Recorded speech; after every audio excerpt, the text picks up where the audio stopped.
The following is brought to you by the Social Suplex Podcast Network.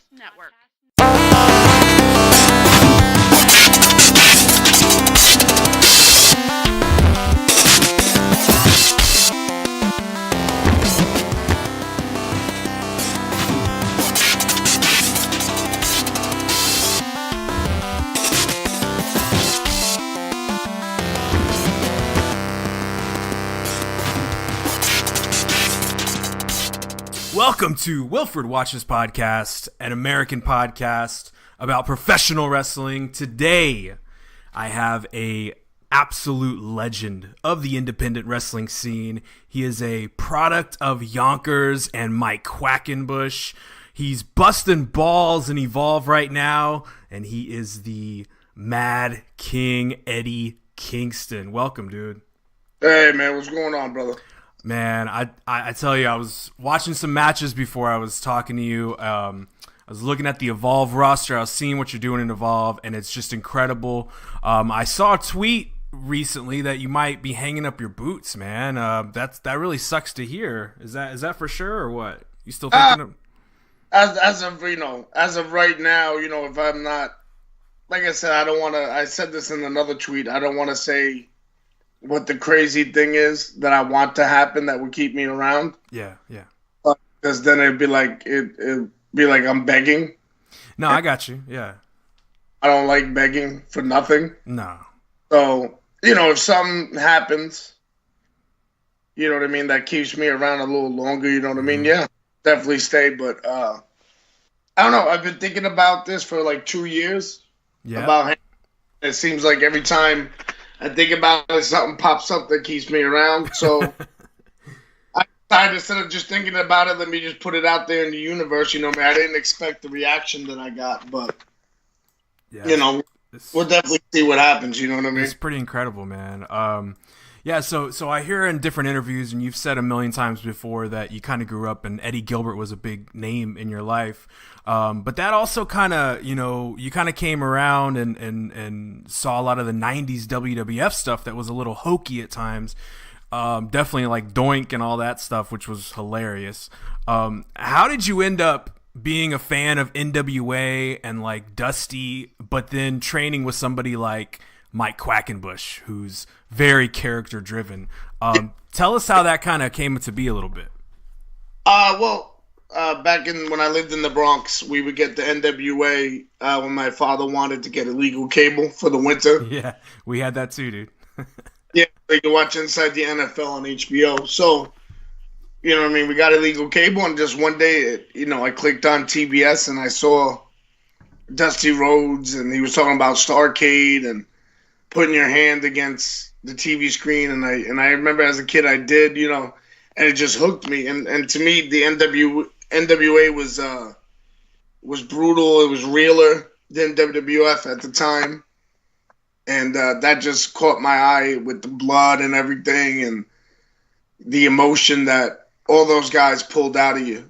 You know what I mean? From Dusty to T to Flair to Wyndham to, you know what I mean, the Rock and Roll Express, Midnight Express. Tully, yeah. Yeah. Like all those guys, brung out a lot out of you, like emotionally, and that's what I try to do because of them. Mm-hmm. So when you saw that, like you saw it like a fight, it was real. It was as real as it could be. Do you kind of just carry that on? Is that kind of your momentum, your guiding light, I guess? Because, a lot of people look at wrestling as a performance art, but you could also kind of look at it in a fight sense too. So do you is that where your background kind of comes from? It's kind of more of a fight, but there's a little bit of art involved too? No, yeah, without a shadow of a doubt. But like WWA was a big influence. ECW brought me back into wrestling when I stopped watching for a while. And then All Japan Pro Wrestling, just highlighted a lot of the style that I like, which was, the guys like Kenta Kobashi became like my god.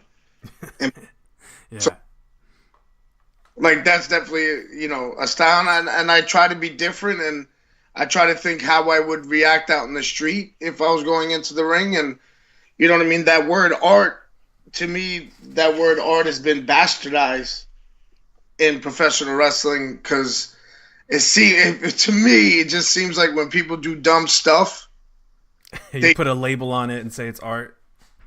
When they get heat for doing dumb stuff, they say, "Oh, this is my art," and now it's becoming a cop out. You know what I mean? If it's dumb, it doesn't matter if it's art or not. If it's dumb, it's dumb. So I don't even like using the word art. You know what I mean? I'm going in. And professional wrestling to me is a combat sport still, or combat entertainment, whatever you want to call it. But you know what I mean? Just like movies, you don't go in there joking around with movies. But what got me to Mike Quackenbush was I was a big fan of the Independents, and guys like Homicide and Low Key, guys from New York, were very influential. But at the time, I believe they weren't training guys at the Doghouse in New York, so I was just looking for schools, and then I was a big fan of Mike Quackenbush, Reckless Youth, and Don Montoya, the Black T-Shirt Squad. And I saw they had a school, and me and my old partner, Blackjack and Jigsaw, hopped right on it, and we decided to drive 2 hours twice a week, and when we didn't have a car, take a bus, and then catch a bus back home at 5 a.m. Jesus Christ. So we could run. So who was your guy? Who was your ECW guy? Like, who was a figure that you kind of looked at and you just kind of idolized a little bit? Was there a guy in particular? Well, there was a couple, but the first guy that caught my eye was because he's from around my way, from Yonkers, was Tommy Dreamer. Caught my eye first, and then Raven caught my eye. Steve Austin, because I remember him in WCW with Brian Pillman. And then Shane Douglas, same thing, because I remember Shane Douglas teaming up with Ricky Steamboat. And then, of course, like New Jack and Mustafa and the Public Enemy and stuff like, you know, I was 14 years old, 15, and when you're 14, 15, all you want is violence and girls, and that's what ECW had. Yeah, I like the styles, man. Like my big fan was, I was a huge fan of Shane Douglas. He was just this smug prick that could back it up, you know what I mean? Like, he would win however he needed to win, and he was a big name to me. I don't know, when you think of world champion, especially in ECW, you think of like Shane Douglas, you know what I mean? And then, I forgot to mention, I can't forget Taz was definitely a huge influence, because you know a lot of the suplexes I use, it was because of Taz. Yeah, that's that, man. ECW was great because they had a different styles. It wasn't just like hardcore. It wasn't just like deathmatch stuff. It was a lot of different styles, and I wonder if you kind of incorporate that into your career as your career went on, because you came up seeing NWA, you saw the WWF character driven stuff. So what's your guiding principle in the ring? Like, do you have a certain style that you could put a label on it, or is it just a big mix up of a lot of different things? I think it's just a big mix-up of a lot of things, and I want to, capture the crowd emotionally. You know what I mean? It doesn't matter if I flip or punch a guy in the face. My job is to capture the crowd emotionally. You know what I mean? So monkeys can do what we do if we train them right, but what separates us from the monkeys is emotion. So you can do all the moves in the world. If you can't emote with the people, they're not going to care. You know what I mean? I want people to care about me, not about just the match. So that's what I believe is missing nowadays a lot. But that's what I grew up on, you know what I mean? Why do you think people cared about Dusty and Flair and Dreamer and Raven and Austin and McMahon and all that stuff? Because they emotionally got invested. Just like movies, man. I seen legit. I went to go see Infinity War. Spoiler alert. Yeah. Like 4 times, and every time I went to go see the movie, the people reacted to the character Spider-Man, dying, knowing that he had a movie coming out. You know what I mean? But people get emotionally invested and get lost in it. So that's what us as professional wrestlers, sports entertainers, combat entertainers, whatever you want to call us, that's what we have to do. So on that point, do you think that like social media and the accessibility, like I'm just a fan that started a podcast like 6 or 7 months ago, and I'm talking to you right now. Like, do you think that accessibility and social media makes it harder for you to get that emotion out of people in the crowd, or is it just not even phase it? a lot easier if you do it correctly. You know what I mean? And for me, it's easier because what you see is what you get with me. You know what I mean? There's no like, oh, this tweet was just in character, or this is who I am 24 hours a day. When I tell people I'm a manic depressive with extreme paranoia, it's the truth. This is who I am. And my character, if you want to call it that, is me turned up 1,000 notches. You know what I mean? So everything I've said, it's comes from a real place. And so to me, social media is just another outlet for me to express myself or have my therapy, if you want to call it that. Wrestling therapy, man. That's so you just came into Evolve recently.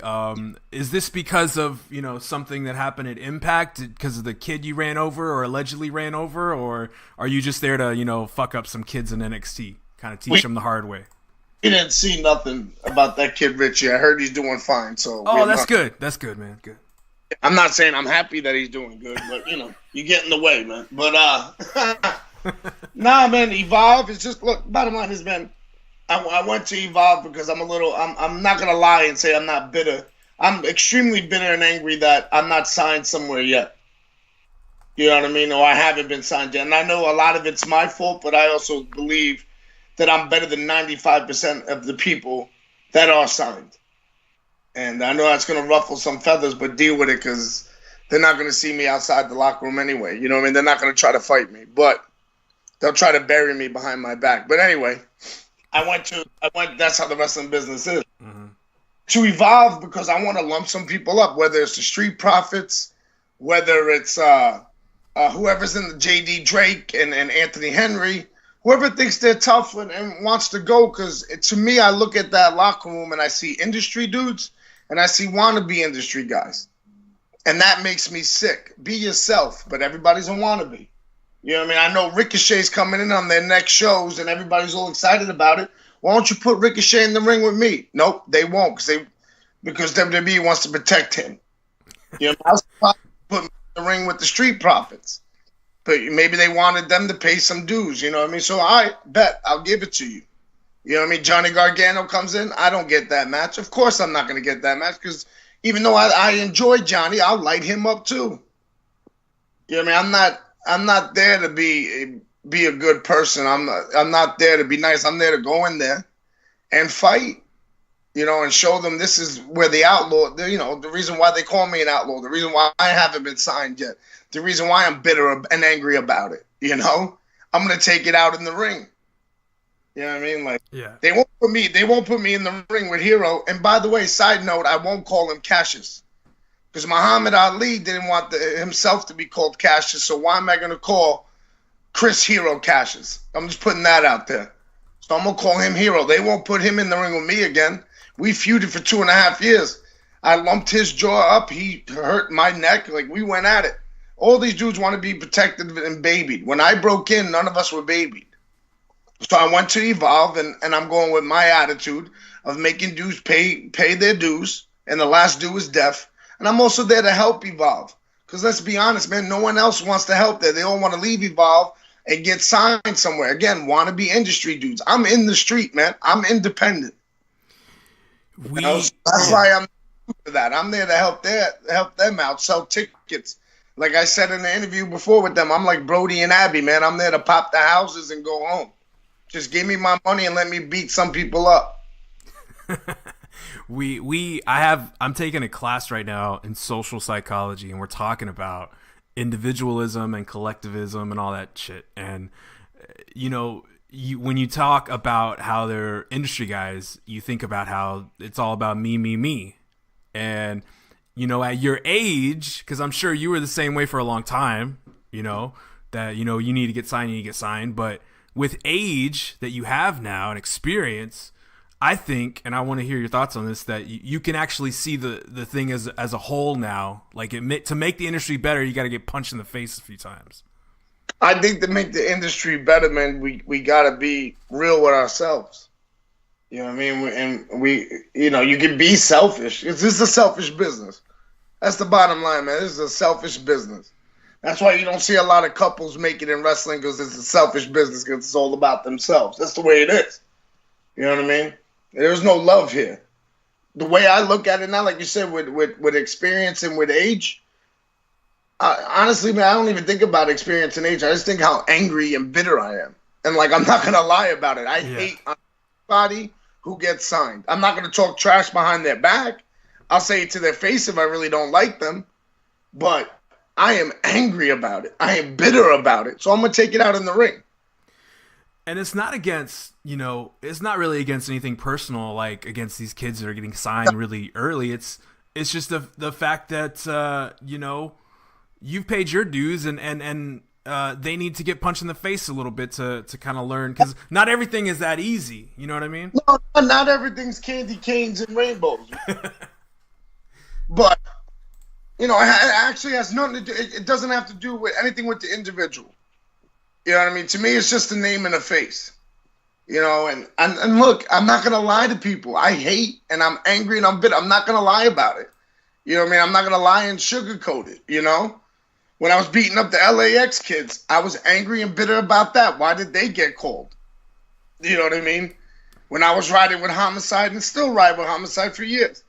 Everywhere I go, I bring my own chip on my shoulder, and I dare someone to touch it. And guess what, man? No one's knocked it off yet. 17 years in this business, no one's knocked it off yet. And I got beat up, man. Mm-hmm. I'm going down south and paying dues. You talk about paying dues. Like I said, dues is not just a wrestling thing. That's a life thing. And the last due is death. When you're done, you're done. But I remember going down south when I first broke in and getting beat up constantly down south. A New York kid getting beat up by a bunch of hicks. You know what I mean? Yeah. Oh, but you had to pay your dues that way. You know what I mean? Look, man, again, it's nothing personal. When people take things personal, I believe they're... See, I can't curse. I don't want to curse. No, you're right. You're right. No, I'm not all right. Maybe with you, I'm all right. I'm trying to be good for certain people. You know what I mean? I'm trying yes, sir. Yes, sir. Professional and whatnot, which is a hard thing for me. But, you know what I mean? That's a weak emotion. You know what I mean? What they're going through when they get personal. That's a weak emotion. It has nothing to do, like the Spree Profits, man. I have nothing personally against Montez or Dawkins. Nothing to me, they're just a name and a face. What I have personal is I should be there. I have nothing against J.D. Drake and Anthony Henry individually. Bottom line is I should be champion. You know what I mean? And then I look at how Evolve's doing things where everyone's with a team. And granted, I like being by myself, but they don't want me to bring in dudes that I know. They don't want me to bring in dudes that inspired these dudes that people steal from and don't even give credit to. They know who I'm talking about. I ain't got to mention names. Also, side note real quick, my man, since now you got me rolling. If anyone takes this personally, honestly, hit me up. Because if you're taking it personally, then I'm probably talking about you. Yeah, that's the thing, man. It's like people have a hard time talking to each other nowadays. It's like you could subtweet or hit a DM message and talk. It's there's not enough direct conversation with people nowadays. So it's not disrespect. You just feel that you belong in a better spot than you are now. And there's nothing wrong against that. Some of the best wrestlers that I grew up to idolize and you grew up were just themselves amped up 2000, you know? Definitely, without a doubt, man. And like I tell people, man, check out WWN, I think live.com to stream all of it and see what I'm talking about when I go to Evolve. You know what I mean? Check that all out, because that's reality. That's when I tell people I'm a shot of reality. It's the truth, because this is who I am. I don't like a lot of people. I have 4 friends. 5 friends in this business. And in life, by the way. And that's it. Everybody else, yeah, I'll be cool, professional, shake your hand, yada, yada, yada, and whatnot. But I ain't going to hang out with you. I ain't sending you a Christmas card. I don't care if you live or die. You know what I mean? I got 5 peoples, and that's it, man. So... Again, people take it personally in that locker room and other locker rooms. Man up, man. Man up. You know what I'm saying? That's it. Man up and be true to who you are. Yeah.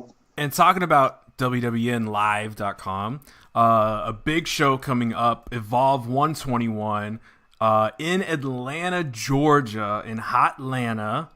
Zone 3. But they be free in Atlanta, man. February 15th, so please check it out, WWNlive.com, where you see Eddie Kingston rough up some dudes. It don't matter who it is. Again, it's not personal, man. It's just a name and a face, huh? That's right. So let me ask you something. In the 90s, when you and I, you're a little bit older than me. So I was born in 85, so you're a little bit older. In the 90s, we didn't have internet. We didn't have cell phones. We had beepers. I got the Nokia phone. You know what I mean? You had the beepers when they hit you with 911. You had to go to a pick them up quick. And it was just a girlfriend. That's all it was. They're like, what do you want? Or when your girlfriend would hit you up with 143, I love you. You'd be like, what? What are you talking about? You love me. So I want to ask you, what do you think the scene would look like in the 90s if we had all this social media back then? There was a lot of angrier dudes in the 90s, man. I think there'd be a lot more murders in the industry. In the rap industry, at least. You know what I mean? If it was another way to vent. I think, it was an angrier time. The 80s and the 90s and early 2000s were definitely an angrier time in the world. Everybody wants to sing Kumbaya now, which is fine. That's fine. That's fine. Everybody wants peace and love, but remember, man, human beings are the most vicious animals in the world. So there's never going to be all peace and love. Trust me, I'm a realist, man. The world is cold. Bundle up, man. I understand that. Yeah, it is cold, man. It's cold nowadays. So let me ask you a question from my friend Professor Matthew, who thinks he's hot shit. He says, "You don't want this smoke. You don't want to catch." I see him on Twitter with the mask on. He don't want this. I give him a straight 3-piece, man, with the biscuit on the side. He don't want it. Spicy, not regular. Spicy. Want that, man? You don't want that fuego. You don't. So he has a question. He says, ask him if Bryce Remsburg is a better referee or dancer. Man, he's a pretty slick dancer. Bryce is a pretty slick, especially when he does the lawnmower move. That gets all the women. Yeah, it really does. All two of them? All whatever, how many are at the bottom. Nah, man, definitely. To me, Bryce Remsburg is the best referee and has been the best referee for years. So, serious talk. That's serious with him. Yeah, but Matthew can go to hell. Everyone can go to hell. We're all going in the handbasket, man. Trust me. Everyone who thinks they're good and righteous, I'll see y'all in hell with me. Right? I'll be right next to Pontius Pilate and Helen of Troy. I'll see y'all in a minute. So I want to ask you a New York question. I'm from Texas. All right. I'm in San Antonio. You're a Cowboys fan? No, I don't got time for that. Keep this interview going. Good. So I'm talking about food, man. I ask every person I talk to about food. What's the best pizza outside of New York? Wow, outside of New York? Yeah, everybody knows the best pizza in the States is New York. But what about outside of New York? Gotta go Chicago deep dish. I love Chicago deep dish. That's probably the best pizza outside of New York. I think so. All right. What about a movie? Has a movie ever made you cry? And this is just me and you talking. Nobody's listening to this. Just me and you. Hey, man, look, I'm a grown-ass man. I'll let you know. Every time I watch Rocky 1 and 2, I cry. There you go. There's that one. And Creed made me cry. You can ask Cedric Alexander about that. While I was watching it on the plane, me and him were coming back from a tour of the UK. And me and him both were watching Creed, and we both got choked up when he started screaming, "I got to prove I'm not a mistake." We both went and got choked up with it. So Creed any Rocky movies get me, and Creed, both movies got me. I'm not going to spoil the second Creed. There's a certain part where I'm like, yo, you got to be kidding. And I almost cried. I had to hold it back. All right, so I thought you were going to hit me with the Titanic or something. Nah. You know what? I don't even remember watching Titanic. I know I've seen it, but I wasn't paying attention really. It was like walking around my house with it on in the background. All right, so here's another one. Which wrestler do you despise? Oh, in real life yeah. Oh, life? Man, there's so many of them. I'm trying to pick maybe the top 3. There's a lot of them though. Chris Hero's number 1 without a doubt. Yeah, I'm probably his number 1, but he won't admit that because he wants to act higher than mighty. You know what I mean? Man, I can only think of him, but I gotta say, maybe everybody at the PC. How about that? Everybody at the PC who has a contract. Everybody who has a contract anyway. How about that? That doesn't even have to be WWE. Let's talk about Impact. Let's talk about AEW. Let's talk about MLW. Anywhere that people are handing out contracts, I hate you. Whoever has a contract. Ring of Honor, all of you. How about that? So Chris Hero's number 1, then 2 to whatever is everybody under contract somewhere. Okay, that sounds about right. So wrestling we talk about like big, societal things on the show sometimes, and we talk about heavy subjects. And I want to ask you, wrestling goes through cycles. We all go through cycles, and we're about to go through a new cycle in pro wrestling where we're going to see more competition, more people jumping around, more people flying over to Japan, more people from Japan flying over. Everything's getting shaken up. Why are you hanging up your boots right before this big boom is hitting again?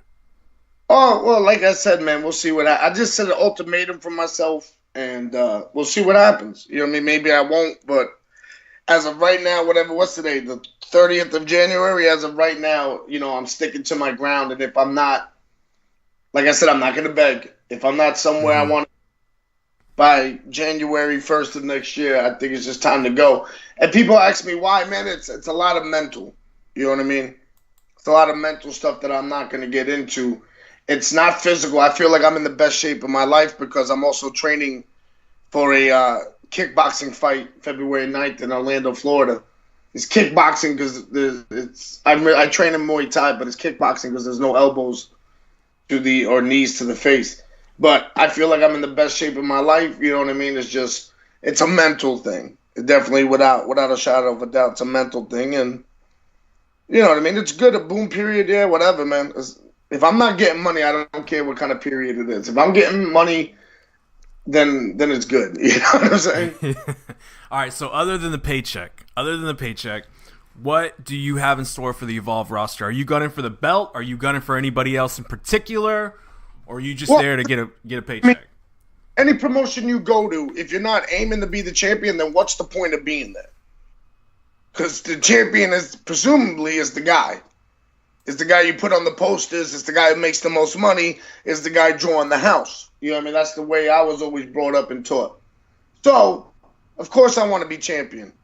But, you know what I mean? If I'm not going to get my title shots, if we're going to do this little, everybody's part of a tag team thing, maybe, I don't know. Maybe I'll tease y'all and say maybe I'm looking at a couple dudes or bringing in a couple guys who'll watch my back. You know what I mean? And I'll go after every championship. It doesn't matter who it is, who has it, who doesn't have it. Again, ain't nothing, never personal with these dudes. You know what I mean? They're not on my level enough for me to get personal with them. It's just, you're in the way. And I'm bitter and angry. I don't know how many times I got to say it.